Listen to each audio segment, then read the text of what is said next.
आज हम यूनिवर्स की 4 फंडामेंटल फोर्सेस के बारे में स्टडी करेंगे। तो उन चारों फंडामेंटल फोर्सेस के बारे में पढ़ेंगे और यूनिफिकेशन के बारे में बात करेंगे और यूनिफिकेशन किस बुनियाद पे की गई थी उस बारे में भी ज़िक्र करेंगे।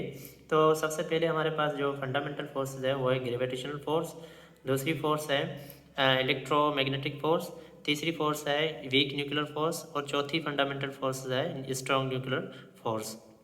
अब क्या है कि यहाँ से शुरू होते हैं कि इलेक्ट्रोमैग्नेटिज्म फोर्स इलेक्ट्रिसिटी और मैग्नेटिज्म दोनों एक अलग अलग फोर्सेस थी, उसको कंबाइन किया गया, यूनिफाइड किया गया। तो उसके बाद जो यूनिफाइड करके जो नाम आया था वो आया था इलेक्ट्रोमैग्नेटिक फोर्स।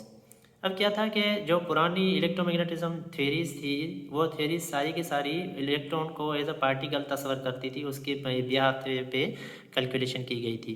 लेकिन बाद में जो है प्रूफ हुआ कि इलेक्ट्रॉन एज अ वेव भी है, पार्टिकल के साथ साथ वेव भी नेचर रखता है। तो इसको बाद में ऐसे ही इसको मॉडिफाई करके एक नाम रखा गया क्वांटम इलेक्ट्रोडायनेमिक्स। इसका नाम ऐड कर दिया गया क्वांटम के साथ। अच्छा, ऐसे ही है कि वीक न्यूक्लियर फोर्स और इलेक्ट्रोमैग्नेटिक फोर्स को कंबाइन करके एक और नाम रखा गया था, उसका नाम था क्वांटम फ्लोरोडायनामिक्स।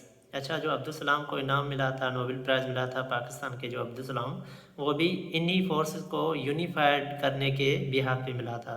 तो इन दोनों फोर्सेस को जब यूनिफाइड क्या करने के बाद जो स्टडी करते हैं उस स्टडी को कहते हैं क्वांटम फ्लोरोडायनामिक्स। ठीक है।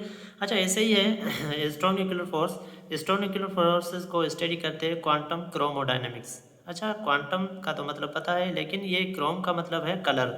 कलर किस भी हाथ पे रखते हैं, क्योंकि जो इसके अंदर जो बोजोन है, इसके कैरियर पार्टिकल है वो है बोजोन्स, वो है ग्लोन। तो ग्लोन को जो है प्राइमरी कलर दिया गया है RBG।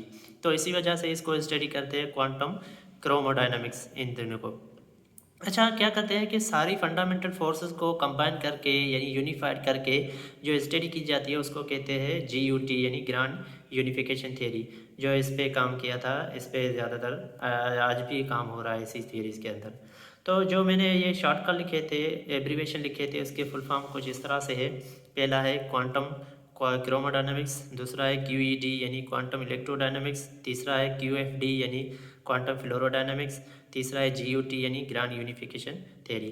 तो QCD में स्ट्रॉन्ग न्यूक्लियर फोर्स के बारे में स्टडी करते हैं, QED यानी इलेक्ट्रोमैग्नेटिक फोर्स के बारे में डिस्कस करते हैं, QFD यानी इलेक्ट्रोमैग्नेटिक फोर्स और वीक न्यूक्लियर फोर्स दोनों को कंबाइन करके जो यूनिफाइड किया गया था उस थ्योरी को क्वांटम फ्लोरोडायनामिक्स कहते हैं।